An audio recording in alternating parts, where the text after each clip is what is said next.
El rey David, el hombre conforme al corazón de Dios. Un guerrero valiente, un líder excepcional, el poeta de los salmos. Y, sin embargo, hay algo que nunca logró hacer. Algo que ardía en su corazón, pero que Dios mismo le negó: construir el gran templo en Jerusalén. Este no era un deseo cualquiera. David soñaba con levantar un templo magnífico, un lugar donde la presencia de Dios pudiera habitar de manera permanente entre su pueblo. Después de tantos años de luchas, finalmente Israel tenía estabilidad, y David quería coronar su reinado con la obra más grande de todas, una casa para Dios. Pero Dios le dijo: no lo harás. ¿Por qué Dios no le permitió llevar a cabo este sueño? Si David era el escogido, el favorito de Dios, ¿por qué su hijo Salomón, y no él, fue quien construyó el templo? Si lo pensamos bien, esto parece contradictorio. David había hecho tanto por Israel, había derrotado a Goliat, consolidado el reino, expandido las fronteras, escrito los salmos. ¿Cómo podía Dios negarle un deseo tan noble? En este video, vamos a explorar las razones profundas detrás de esta decisión divina. Veremos lo que la Biblia dice al respecto.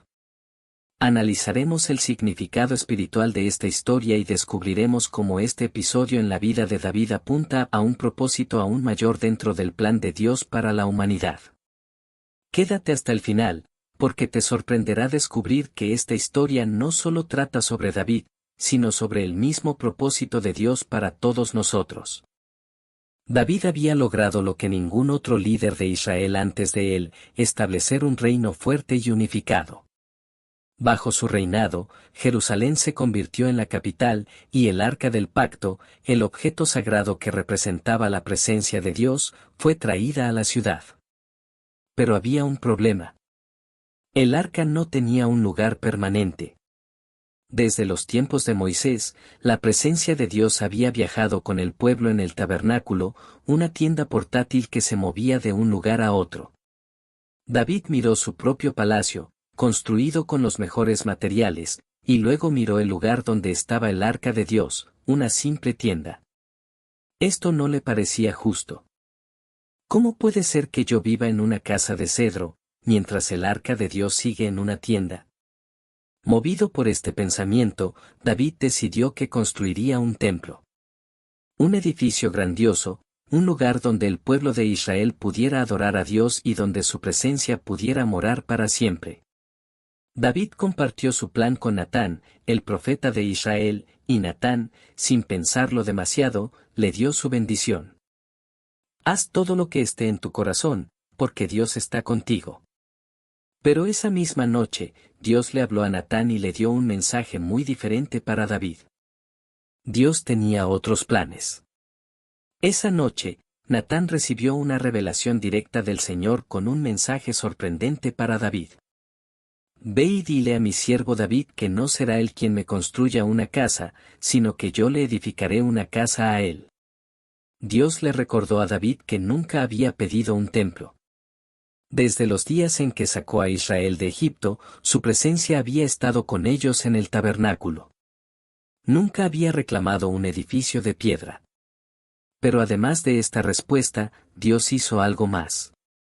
Le dio a David una promesa extraordinaria.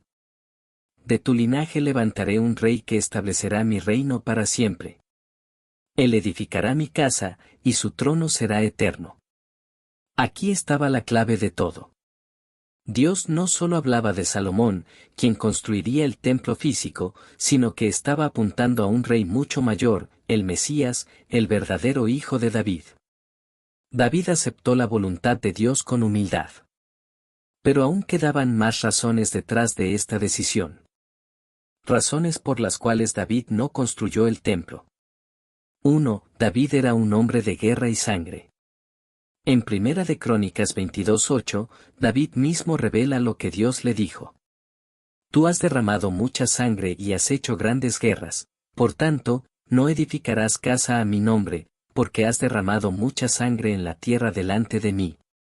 Dios quería que su casa fuera construida en tiempos de paz, no de guerra. Aunque David había sido el instrumento para conquistar y establecer el reino, su papel no era construir, sino preparar el camino para su hijo. 2. Salomón, el rey de paz.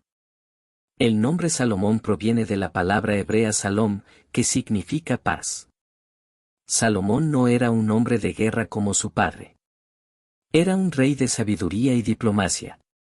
En sus días, Israel experimentó su época de mayor estabilidad y prosperidad.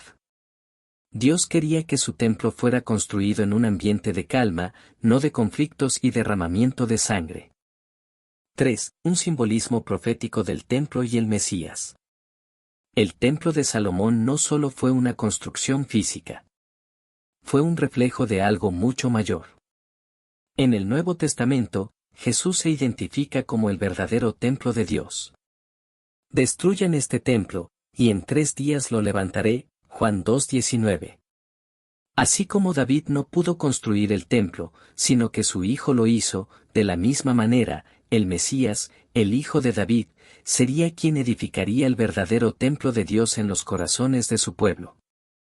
Aunque David no pudo construir el templo, no se quedó de brazos cruzados. En lugar de lamentarse, se dedicó a preparar todo lo necesario para la obra. En 1 Crónicas 22 vemos que David reunió enormes cantidades de oro, plata, bronce y madera. Diseñó los planos, organizó a los levitas y dejó todo listo para que Salomón solo tuviera que ejecutarlo. David entendió algo clave: aunque él no cumpliría su sueño, podía contribuir a que otros lo hicieran. Esta actitud es una lección para nosotros hoy. A veces Dios nos dice no, pero eso no significa que nuestro propósito haya terminado.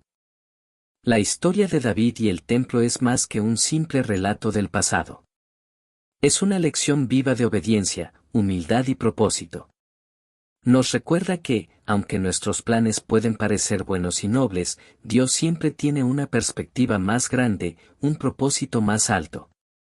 David tenía el deseo genuino de construir una casa para Dios, pero Dios le mostró que su papel no era edificar, sino preparar el camino. Y aunque su sueño personal no se cumplió como él esperaba, recibió algo infinitamente mayor: la promesa de un reino eterno. Siglos después, de su linaje nació Jesús, el verdadero Rey, el verdadero templo de Dios. A través de Cristo, la presencia de Dios ya no habita en un edificio hecho por manos humanas, sino en el corazón de todos aquellos que creen en Él. Esta historia nos enseña algo profundo: a veces, queremos hacer grandes cosas para Dios, pero Él tiene otros planes. Puede que en algún momento hayas sentido que Dios cerró una puerta en tu vida, que algo que anhelabas con todo tu corazón simplemente no se dio.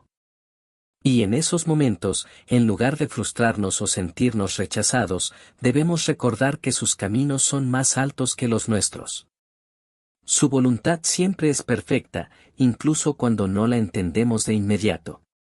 Así que quiero dejarte con esta pregunta: ¿alguna vez Dios ha cerrado una puerta en tu vida? ¿Cómo reaccionaste? ¿Pudiste ver después cómo su plan era mejor? Cuéntamelo en los comentarios, me encantaría leer tu historia. Si este video te ha bendecido, no olvides darle like, suscribirte y activar la campana para recibir más contenido sobre la Biblia y su impacto en nuestra vida diaria. Comparte este video con alguien que necesite escuchar este mensaje. Nos vemos en el próximo video. Dios te bendiga.